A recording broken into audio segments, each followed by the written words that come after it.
ಹಮಾಸನ್ನ ನಿರ್ಮೂಲನೆ ಮಾಡೋದಾಗಿ ಆರ್ಭಟಿಸಿದ್ದ ನೇತನ್ಯಾಹು ಕಡೆಗೆ ಅವರೊಂದಿಗೆ ಮಾತುಕತೆ ನಡೆಸೋದಿಕ್ಕೆ ಯಾಕೆ ಮುಂದಾದ್ರು? ವಿಜಯಶಾಲಿ ನಾಯಕನಾಗಿ ಕಾಣಿಸ್ಕೊಳ್ಳೋದಿಕ್ಕೆ ಬಯಸಿದಂತ ನೇತನ್ಯಾಹು ಈಗ ತನ್ನ ದೇಶಕ್ಕೆ ಹೊರೆಯಾಗಿದ್ದಾರಾ? ಹಮಾಸ್ ಜೊತೆಗಿನ ಈ ಅನಿವಾರ್ಯ ರಾಜಿ ನಂತರ ನೇತನ್ಯಾಹು ಪ್ರಧಾನಿ ಪಟ್ಟಾಣಿ ಅಪಾಯದಲ್ಲಿದೆಯಾ? ಇಸ್ರೇಲ್ ತನ್ನ ಜೈಲುಗಳಿಂದ ಫಲಸ್ತೀನ್ ಕೈದಿಗಳನ್ನ ಯಾಕೆ ಬಿಡುಗಡೆ ಮಾಡಲೇಬೇಕಾಯ್ತು? ಇಸ್ರೇಲ್ ಹೇಳೋ ಹಾಗೆ ಹಮಾಸ್ ಈಗ ದುರ್ಬಲಗೊಂಡಿದ್ರೆ ಮೊದಲು ಇಸ್ರೇಲ್ ಮತ್ತೆ ಅಮೆರಿಕದ ಸಂಯುಕ್ತ ಪಡೆಗಳಿಗಿಂತ ಹಮಾಸ್ ಬಲಿಷ್ಠವಾಗಿತ್ತ?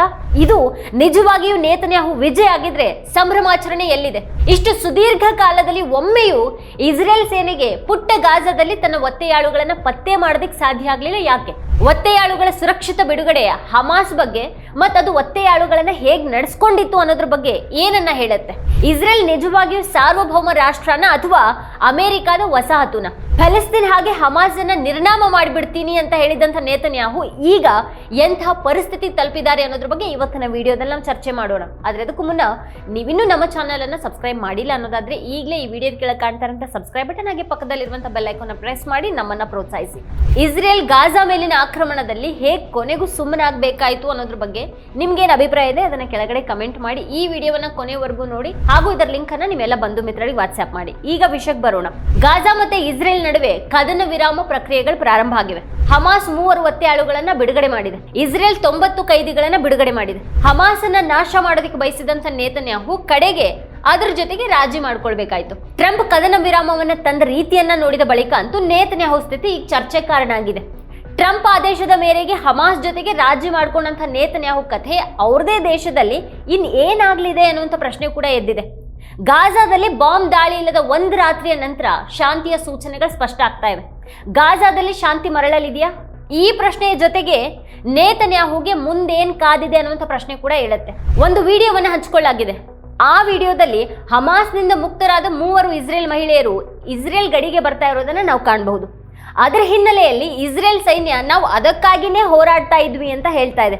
ಆದ್ರೆ ಹಮಾಸ್ ನಾಶ ಆಗೋವರೆಗೂ ಕೂಡ ಯುದ್ಧ ಕೊನೆಗೊಳ್ಳೋದಿಲ್ಲ ಅಂತ ನೇತನ್ಯಾಹು ಹೇಳಿದ್ದನ್ನ ಅವ್ರ ಸೈನ್ಯ ಮರ್ತಿದ್ಯಾ? ಅಂತಾರಾಷ್ಟ್ರೀಯ ನ್ಯಾಯಾಲಯ ಕೂಡ ಇಸ್ರೇಲ್ನ ದಾಳಿಯನ್ನ ತಡೆಯೋದಿಕ್ ಸಾಧ್ಯ ಇಲ್ಲ ಅಂತ ನೇತನ್ಯಾಹು ಜಂಭ ಕೊಚ್ಕೊಳ್ತಾ ಇದ್ರು. ಆದ್ರೆ ಕಡೆಗಾದದ್ದೇನು?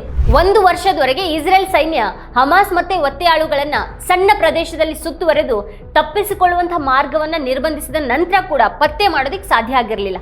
ಒತ್ತೆಯಾಳುಗಳ ಕುಟುಂಬ ಸದಸ್ಯರು ಹಮಾಸ್ ಜೊತೆಗೆ ಒಪ್ಪಂದ ಮಾಡ್ಕೊಳ್ಳೋದಾಗಿ ಹೇಳ್ತಾನೆ ಇದ್ರು. ಆದ್ರೆ ಒಪ್ಪಂದ ನಡೆಯೋದಿಕ್ಕೆ ಇಸ್ರೇಲ್ ಬಿಟ್ಟಿರಲಿಲ್ಲ. ಇದೇ ನಿಜವಾಗಿಯೂ ಅವ್ರು 1 ವರ್ಷದ ಸಾಧನೆನ ಹಮಾಸನ ಅಳಿಸಿ ಹಾಕುವಂತ ಇಸ್ರೇಲ್ ಹಠಕ್ಕೆ ಕದನ ವಿರಾಮ ಒಪ್ಪಂದ ವ್ಯತಿರಿಕ್ತವಾಗಿದೆ. ಹಮಾಸ್ ನಾಶ ಆಗಿದ್ರೆ ಮತ್ತೆ ಅಷ್ಟು ದುರ್ಬಲ ಆಗಿದ್ರೆ ಅದು ಇಸ್ರೇಲ್ಗೆ ಶರಣಾಗ್ತಾ ಇರಲಿಲ್ವಾ? ಹಮಾಸ್ ಜೊತೆಗೆ ಒತ್ತೆಯಾಳುಗಳ ವಿನಿಮಯದ ಷರತ್ತನ್ನ ಇಸ್ರೇಲ್ ಯಾಕೆ ಒಪ್ಕೊಳ್ಬೇಕಾಗಿತ್ತು? ಇಸ್ರೇಲ್ ಮತ್ತೆ ಹಮಾಸ್ ಸಾಮಾಜಿಕ ಮಾಧ್ಯಮಗಳ ಪುಟಗಳು ಎರಡೂ ಕಡೆ ಒತ್ತೆಯಾಳುಗಳ ಬಿಡುಗಡೆಯ ಸುದ್ದಿ ಮತ್ತೆ ಚಿತ್ರಗಳಿಂದ ತುಂಬಿವೆ. ಇದೆಲ್ಲದರ ನಡುವೆ ಕಳೆದ 57 ವರ್ಷಗಳಲ್ಲಿ ಇಸ್ರೇಲ್ ಸುಮಾರು 10 ಲಕ್ಷ ಫೆಲಸ್ತೀನಿಯನ್ನರನ್ನ ಜೈಲಿಗೆ ತಳ್ಳಿದೆ. ಈಗಲೂ 10,000 ಫೆಲಸ್ತೀನಿಯರು ಇಸ್ರೇಲ್ ಜೈಲಿನಲ್ಲಿದ್ದಾರೆ ಅನ್ನುವಂಥ ವಿಷಯ ಚರ್ಚೆನೇ ಆಗಿಲ್ಲ. ಮಾಧ್ಯಮಗಳ ಸಂಪೂರ್ಣ ಗಮನ ಹಮಾಸ್ ಬಿಡುಗಡೆ ಮಾಡಿದಂಥ ಆ 3 ಮಹಿಳೆಯರ ಮೇಲೇನೆ ಇತ್ತು. ಅವ್ರ ಚಿತ್ರಗಳು ಪ್ರಪಂಚದಾದ್ಯಂತ ಪತ್ರಿಕೆಗಳನ್ನ ತುಂಬಿವೆ. 3 ಹೊರಬಂದ ರೀತಿ ಹಾಗೂ ಅವರ ಆರೋಗ್ಯದ ಬಗ್ಗೆ ಚರ್ಚೆ ನಡೀತಾ ಇದೆ. ಈಗ 471 ದಿನಗಳ ಕಾಲ ಸೆರೆಯಲ್ಲಿದ್ದ ನಂತರನೂ 3 ಸಂಪೂರ್ಣವಾಗಿ ಆರೋಗ್ಯವಾಗಿದ್ದಾರೆ ಅಂತ ಹೇಳಲಾಗ್ತಾ ಇದೆ. ಅವ್ರ ಚಿತ್ರಗಳ ಬಗ್ಗೆ ಸಾಕಷ್ಟು ಚರ್ಚೆ ನಡೀತಾ ಇದೆ. ಅವ್ರ ಬಟ್ಟೆ ಮತ್ತೆ ಕಟ್ಟಿದ ಕೂದಲಿನ ಬಗ್ಗೆ ಚರ್ಚೆ ನಡೀತಾ ಇದೆ. ಹಮಾಸ್ ಅವರನ್ನ ಹೇಗ್ ನೋಡ್ಕೊಂಡಿತ್ತು, ಅವರಿಗೆ ಆಹಾರ ಹೇಗ್ ತಲುಪಿಸಲಾಗ್ತಾ ಇತ್ತು, ಚಿಕಿತ್ಸೆಗೆ ಹೇಗ್ ವ್ಯವಸ್ಥೆಯನ್ನ ಮಾಡಲಾಗಿತ್ತು, ಇದೆಲ್ಲದರ ಬಗ್ಗೆ ತಿಳಿಬೇಕಾಗಿದೆ. ಅವರು ಹಮಾಸ್ ಜಗತ್ತನ್ನ ಹೇಗೆ ನೋಡಿದ್ರು? ಗಾಜಾ ಮೇಲೆ ಬಾಂಬ್ಗಳು ಬೀಳ್ತಾ ಇದ್ದಾಗ ಅವ್ರು ಅದನ್ನ ನೋಡಿದ್ರಾ? ಬದುಕೋದು ಕಷ್ಟ ಅನ್ನುವಂತೆ ಆ ಒತ್ತೆಯಾಳುಗಳಿಗೆ ಕಂಡಿತ್ತ? ಇದೆಲ್ಲನೂ ತಿಳಿಬೇಕಾಗಿದೆ. ಅವರನ್ನ ಒತ್ತೆಯಾಳಾಗಿ ಇರಿಸ್ಕೊಂಡಿದ್ದಂತಹ ಸ್ಥಳಗಳು ಇಸ್ರೇಲಿ ಸೈನಿಕರು ತಲುಪುತ್ತಾರೆ ಅಂತ ಅವ್ರಿಗೆ ನಂಬಿಕೆ ಇತ್ತ ಅನ್ನೋದು ಕೂಡ ತಿಳಿಬೇಕಾಗಿದೆ. ಮೊದಲ ಹಂತದಲ್ಲಿ ಒಟ್ಟು 33 ಒತ್ತೆಯಾಳುಗಳನ್ನ ಬಿಡುಗಡೆ ಮಾಡಲಾಗುವುದು ಅಂತ ತಿಳಿದು ಬಂದಿದೆ. ಇನ್ನು ಈ ಚಿತ್ರಗಳು ಹಲವು ಪ್ರಶ್ನೆಗಳನ್ನ ಹುಟ್ಟಾಕ್ತವೆ. ಇಷ್ಟೊಂದು ಬಾಂಬ್ ದಾಳಿ, ವಿನಾಶ ಹಾಗೆ ಆಹಾರದ ಕೊರತೆಯ ನಂತರನೂ ಒತ್ತೆಯಾಳುಗಳಿಗೆ ಯಾವುದೇ ಹಾನಿ ಆಗಲಿಲ್ಲ. ಇದು ಹೇಗೆ ಸಾಧ್ಯ ಆಯಿತು ಅನ್ನೋಂಥ ಪ್ರಶ್ನೆಗೆ ಉತ್ತರ ಇಲ್ಲ. 1 ವರ್ಷದಿಂದ ಗಾಜಾದ ಮೇಲೆ ಹಗಲು ರಾತ್ರಿ ಬಾಂಬ್ಗಳು ಬೀಳ್ತಾನೆ ಇದ್ವು. ಕುಡಿಯುವ ನೀರು, ಆಹಾರ, ಔಷಧಿ ಇರಲಿಲ್ಲ. ಅಲ್ಲಿ ಮಕ್ಕಳು ಸಾಯ್ತಾ ಇದ್ರು. ಹೀಗಿರುವಾಗಲೂ ಕೂಡ ಹಮಾಸ್ ಒತ್ತೆಯಾಳುಗಳಿಗೆ ಹಾನಿ ಮಾಡಲಿಲ್ಲ. ಹಮಾಸ್ನ ಅತಿ ದೊಡ್ಡ ನಾಯಕ ಯಹ್ಯಾ ಸಿನ್ವರ್ ಕೊಲ್ಲಲ್ಪಟ್ರು. ಇಸ್ರೇಲ್ ಇದನ್ನ ದೊಡ್ಡ ಯಶಸ್ಸು ಅಂತ ಕರೆದಿತ್ತು.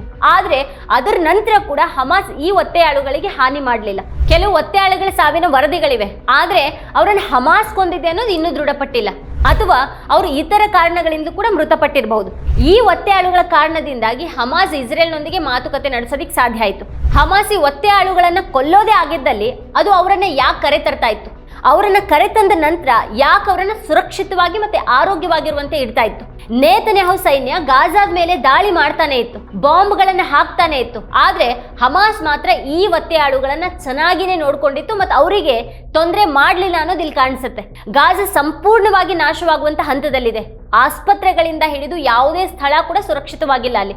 ಆದ್ರೆ ಈ ಒತ್ತೆಯಾಳುಗಳು ಹಮಾಸ್ ವಶದಲ್ಲಿ ಇಷ್ಟು ಕಾಲ ಇದ್ದು ಈಗ ಸುರಕ್ಷಿತವಾಗಿ ಹೊರ ಬರ್ತಾ ಇದ್ದಾರೆ. ಜಗತ್ತಿಗೆ ಹೇಳಲಾಗ್ತಾ ಇರೋದು ಸತ್ಯನಾ, ಅಥವಾ ನಮಗೆ ಯಾವತ್ತಿಗೂ ತಿಳಿಯದೆ ಬೇರೆ ಏನಾದ್ರೂ ಇದೆನಾ? ಇಸ್ರೇಲಿ ಸೈನ್ಯ ಭೂಮಾರ್ಗದ ಮೂಲಕ ಗಾಜಾವನ್ನ ಪ್ರವೇಶ ಮಾಡಿತು, ಆದ್ರೆ ಈವರೆಗೂ ಒತ್ತೆಯಾಳುಗಳನ್ನ ತಲುಪೋದಿಕ್ಕೆ ಅದಕ್ಕೆ ಸಾಧ್ಯ ಆಗಿರಲಿಲ್ಲ. ಗಾಜಾದ ಬಹುಪಾಲು ಪ್ರದೇಶವನ್ನ ನೆಲಸಮ ಮಾಡಲಾಯಿತು. ಗಾಜಾವನ್ನ ಪ್ರವೇಶಿಸಿದ ನಂತರ ಕೂಡ ಹಮಾಸ್ ಅನ್ನ ತಲುಪೋದಿಕ್ಕೆ ಅದಕ್ಕೆ ಯಾಕೆ ಸಾಧ್ಯ ಆಗಲಿಲ್ಲ? ಅದು ತನ್ನ ಒತ್ತೆಯಾಳುಗಳನ್ನ ಮುಕ್ತಗೊಳಿಸೋದಿಕ್ ಸಾಧ್ಯ ಆಗ್ಲಿಲ್ಲ ಯಾಕೆ? ಸಾವಿರಾರು ಟನ್ ಬಾಂಬ್ಗಳನ್ನ ಬೀಳಿಸಿದಂತ ನೇತನ್ಯಾಹು ಗೆದ್ದು ಬಿಟ್ರು ಅಂತ ಹೇಳೋದಿಕ್ ಸಾಧ್ಯ ಇದೆಯಾ? ಇಸ್ರೇಲಿ ಸೇನೆ 1 ವರ್ಷದಿಂದ ಸತತವಾಗಿ ಬಾಂಬ್ಗಳನ್ನ ಬೀಳಿಸ್ತಾನೆ ಇತ್ತು. ತಪ್ಪಿಸಿಕೊಳ್ಳೋದಿಕ್ಕೆ ದಾರಿ ಇಲ್ಲದ ಹಾಗೆ ಬಾಂಬ್ ದಾಳಿ ಮಾಡ್ತಾನೆ ಇತ್ತು. ಆದ್ರೂ ಇಸ್ರೇಲ್ ಸೇನೆ ಸೋತಿತು. ಅದು ಹಮಾಸ್ ಜೊತೆಗೆ ರಾಜಿ ಮಾಡ್ಕೊಳ್ಬೇಕಾಯ್ತು. ನೇತನ್ಯಾಹು ಅದನ್ನ ನಾಶ ಮಾಡೋವರೆಗೂ ಕೂಡ ಯುದ್ಧ ಮಾಡೋದಾಗಿ ಘೋಷಣೆ ಮಾಡಿದ್ರು. ಆದ್ರೆ ಈಗ ಪ್ರಪಂಚದ ಮುಂದೆ ಇರುವಂತಹ ಚಿತ್ರ ಹಮಾಸ್ ಬಂದೂಕುದಾರಿಗಳು 3 ಮಹಿಳೆಯರನ್ನ ಬಿಡುಗಡೆ ಮಾಡಿರೋದು. ಗಾಜಾದಲ್ಲಿ ಈಗ ಕಾಣಿಸ್ತಾ ಇರೋದು ಮನೆಗಳ ಅವಶೇಷಗಳು ಮಾತ್ರ ಅಲ್ಲ, ಇಸ್ರೇಲಿ ಸೈನ್ಯದ ಪ್ರತಿಷ್ಠೆ ಕೂಡ ಅದೇ ಅವಶೇಷಗಳ ಭಾಗವಾಗಿ ಬಿದ್ದಿರೋ ಹಾಗೆ ಕಾಣಿಸ್ತಾ ಇದೆ. ಕದನ ವಿರಾಮ ಒಪ್ಪಂದದ ನಂತರ ನೇತನ್ಯಾಹು ಸಂಭ್ರಮಾಚರಣೆ ಇಲ್ಲವಾಗಿದೆ. ಅಮೆರಿಕ ಬೆಂಬಲಿಸಿದ್ರೆ ಮತ್ತೆ ಯುದ್ಧಕ್ಕೆ ಹೋಗುವಂತ ಮಾತನ್ನು ಕೂಡ ಅವರು ಆಡ್ತಾ ಇದ್ದಾರೆ.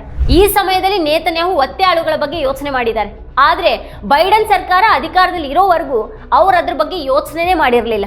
ಒತ್ತೆಯಾಳುಗಳನ್ನ ಬಿಡುಗಡೆ ಮಾಡುವಂತ ನೆಪದಲ್ಲಿ ಯಾವುದೇ ಒಪ್ಪಂದ ಮಾಡ್ಕೊಳ್ಳೋದಿಲ್ಲ ಅಂತ ಅವ್ರು ಹೇಳ್ತಾ ಇದ್ರು. ಹಮಾಸನ್ನ ಅಳಿಸಿ ಹಾಕುವಂತ ಮಾತನಾಡ್ತಾ ಇದ್ರು. ಹಾಗಾದ್ರೆ ಈ ಒಪ್ಪಂದ ಈಗ ಹೇಗೆ ಸಾಧ್ಯ ಆಯ್ತು? ನೇತನ್ಯಾಹು ಕದನ ವಿರಾಮ ಒಪ್ಪಂದಕ್ಕೆ ಒಪ್ಪದಿದ್ರೆ ಸುಪ್ರೀಂ ಕೋರ್ಟ್ಗೆ ಹೋಗಿ ಅವ್ರ ವಿರುದ್ಧ ಪ್ರಕರಣ ದಾಖಲಿಸೋದಾಗಿ ಇಸ್ರೇಲ್ ಒತ್ತೆಯಾಳುಗಳ ಕುಟುಂಬಗಳು ಬೆದರಿಕೆಯನ್ನ ಹಾಕಿದ್ರು ಅನ್ನುವಂಥ ಸುದ್ದಿ ಡಿಸೆಂಬರ್ನಿಂದಲೂ ಇತ್ತು. ಈಗ ಇಲ್ಲಿ ಇನ್ನೊಂದು ಪ್ರಶ್ನೆ, ನೇತನ್ಯಾಹುಗೆ ಏನಾಗ್ಲಿದೆ ಅನ್ನೋದು. ನೇತನ್ಯಾಹು ಅಂತಾರಾಷ್ಟ್ರೀಯ ನ್ಯಾಯಾಲಯದಲ್ಲಿ ಅಂದ್ರೆ ICC ನರಮೇಧ ಮತ್ತು ಯುದ್ಧಾಪರಾಧಗಳಿಗಾಗಿ ವಿಚಾರಣೆಯನ್ನ ಎದುರಿಸ್ತಾ ಇದ್ದು ಅವ್ರ ವಿರುದ್ಧ 2024 ನವೆಂಬರ್ನಲ್ಲಿ ಬಂಧನ ವಾರೆಂಟ್ ಅನ್ನು ಹೊರಡಿಸಲಾಗಿದೆ. ಈ ಕಾರಣದಿಂದಾಗಿ ನೇತನ್ಯಾಹು ಬೇರೆ ದೇಶಗಳಿಗೆ ಹೋಗೋದು ಕೂಡ ಸುಲಭ ಅಲ್ಲ ಅಂತ ಹೇಳಲಾಗಿದೆ. ಪ್ರಸ್ತುತ ದಾಳಿಯ ಸಮಯದಲ್ಲಿ ನೇತನ್ಯಾಹು ಹಸಿವನ್ನ ಯುದ್ಧದ ಅಸ್ತ್ರವಾಗಿ ಬಳಸಿಕೊಂಡಿದ್ದಾರೆ ಮತ್ತು ಗಾಜಾದ ಸಾಮಾನ್ಯ ನಾಗರಿಕರನ್ನ ಉದ್ದೇಶಪೂರ್ವಕವಾಗಿ ಕೊಂದಿದ್ದಾರೆ ಅಂತ ICC ವೆಬ್ಸೈಟ್ ನಲ್ಲಿ ಉಲ್ಲೇಖ ಮಾಡಲಾಗಿದೆ. ಅಕ್ಟೋಬರ್ 7ರ ದಾಳಿಗೂ ಮೊದಲು ನೇತನ್ಯಾಹು ಇಸ್ರೇಲ್ನಲ್ಲಿ ತೀವ್ರ ಸಾರ್ವಜನಿಕ ಆಕ್ರೋಶವನ್ನ ಎದುರಿಸ್ತಾ ಇದ್ರು.